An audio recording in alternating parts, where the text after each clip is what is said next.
俺は待っていた。あのホテルの部屋にいた。あの人が来ることになっていた。あの人のことを。俺はまだよく知らない。あの人は近所の一軒家に住んでいて、そして人妻だ。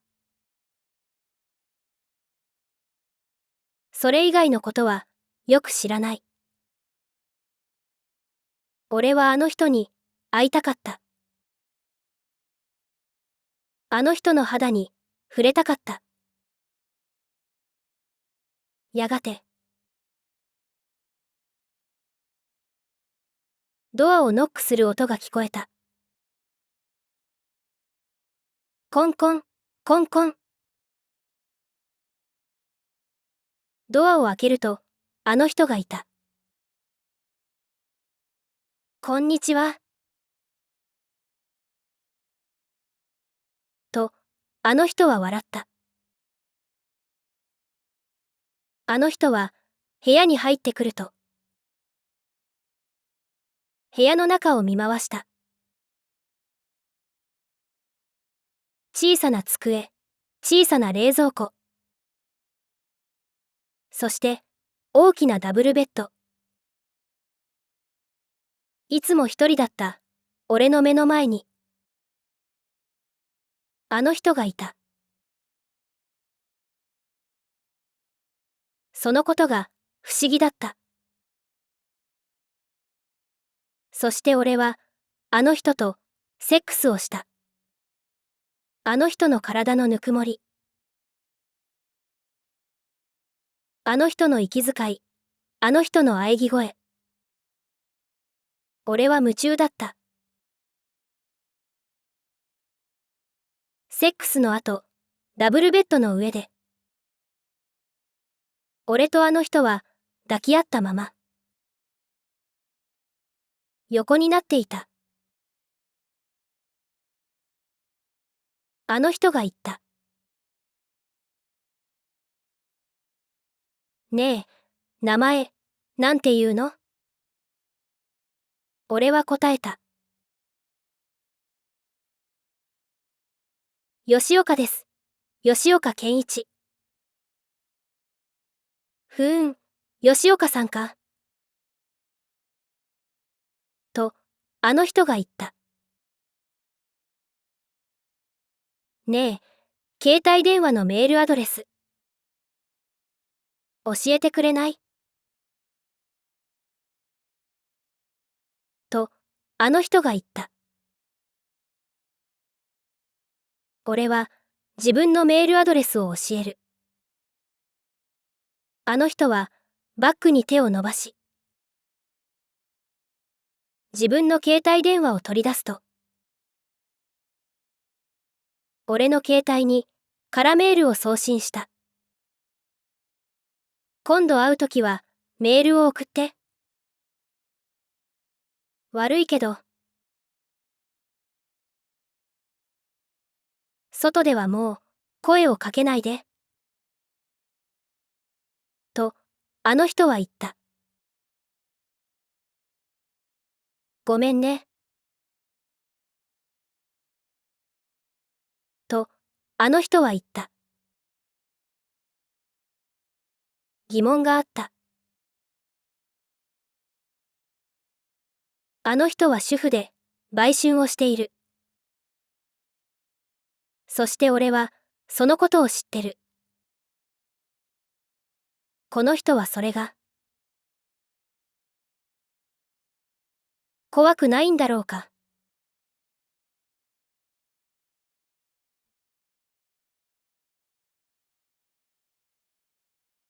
俺は少しずつバイト先に慣れていった。俺の場合、居酒屋というところに客として行くことはほとんどない。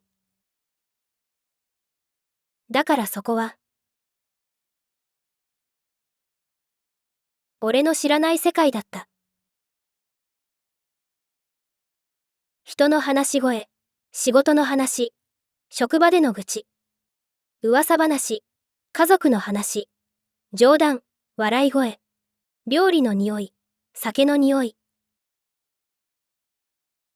酒に酔った人の息の匂い。こんな世界もある。俺は調理場で皿洗いをして、客に出す酒の用意をする。ビール、焼酎、日本酒、ハイサワー。そしてそれは夜の10時まで続く。考えてみると、大学生のアルバイトなんて、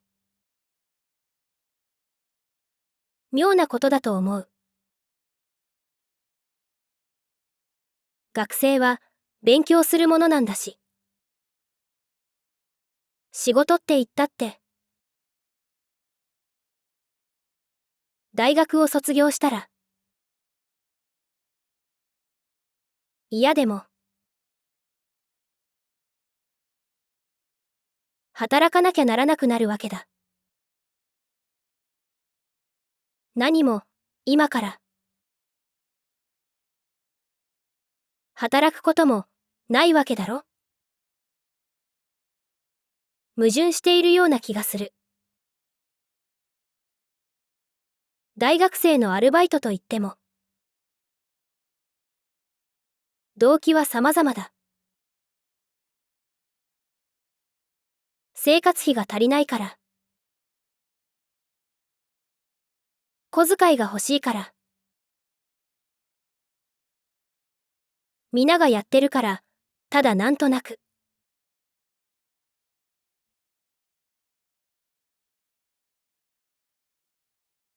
バイト先では、皆、親切だった。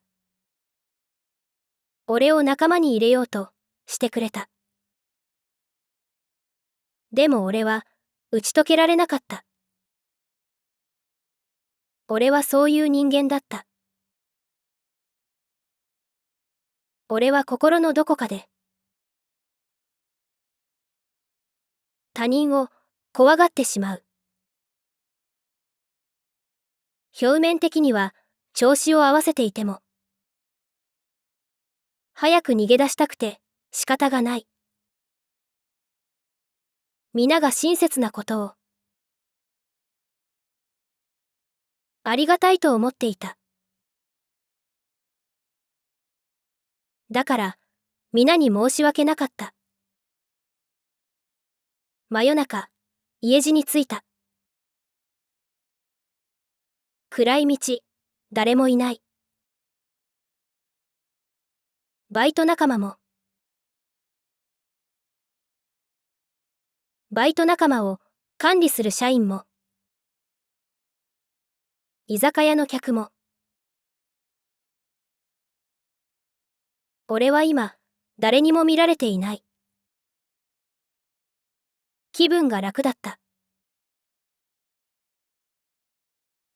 そして、一方で、そのことが、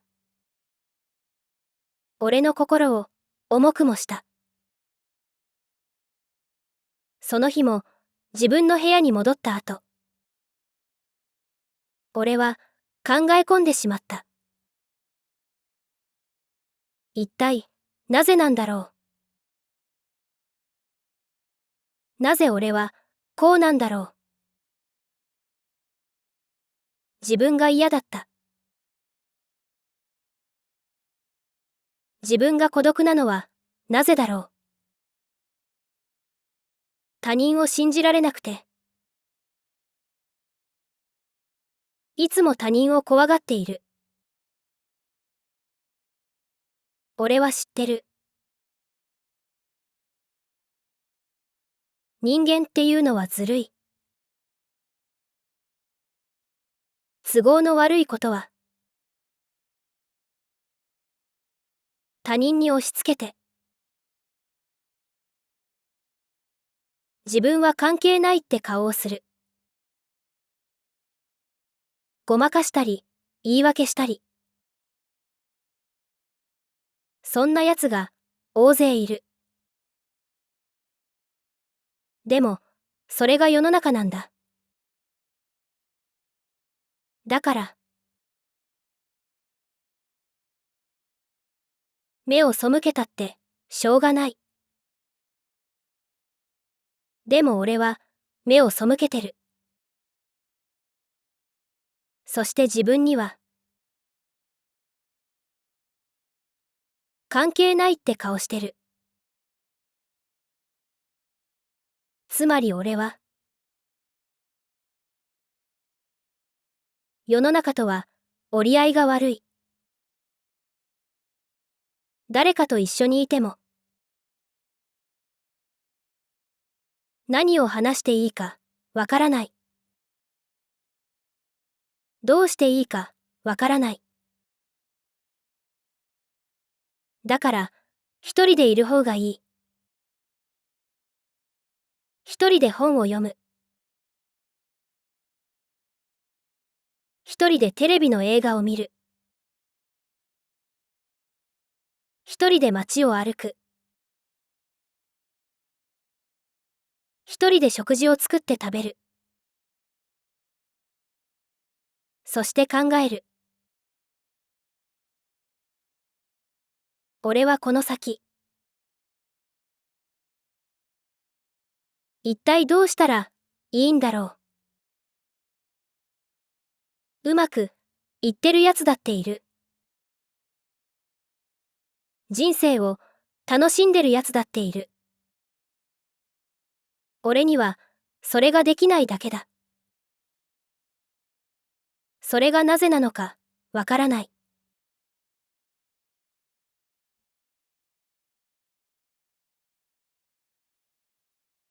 世の中にはこんなやつがいる。学業でも仕事でも周囲の期待に応えられる。自分の将来に目標があって生き方が定まっている。意外と流行に敏感で話題が豊富で話がうまい。俺にはとても真似できない。楽に生きられて人生を楽しんでいる。明るく爽やかでいつも誰かに囲まれている。そんなやつが羨ましい。でも同時に俺はそういうやつが苦手だ。俺が感じる違和感、悩み、孤独。彼らには理解されない。だいたいそういうやつはそういうことに関心を持つ必要がない。だから無視するか否定するかどちらかってことになる。彼らにとって俺は未知との遭遇だ。兄はこのタイプだ。俺には兄がいて東京のどこかに住んでいる。九州から出てきて東京の大学を卒業してどこかの会社に就職した。俺は兄のことがそんなに好きじゃない。兄は俺とは違って優等生で学校では人気者だった。親の期待に応えるいい子だった。俺はそうじゃない。昔から俺と兄とはどこか相入れない。互いに分かり合えないところがあった。でもなぜか最近たまにその兄が俺を訪ねてくる。お前全然実家に連絡取ってないだろ。おふくろが心配してるぞ。と兄は言う。確かに俺はしばらく実家に連絡を取っていなかった。兄は実家の両親に言われて俺の様子を見に来たらしかった。俺は今この東京でうまくいっていない。だから両親に合わせる顔がないような気がしていた。以前はたまに留守番電話に母からのメッセージが録音されていることがあった。ご飯ちゃんと食べてる？レトルトばかり食べてちゃダメよ。ちゃんと自炊するのよ。寒くなってきたから風邪ひかないようにちゃんと着るもの着なさいよ。でも俺はあまり返事をしなかったし、実家の母もそのうちに諦めてしまった。実家に電話して何を話せばいいだろう。親が喜ぶような明るい話題なんて俺にはない。俺はただこの東京でわけのわからない孤独を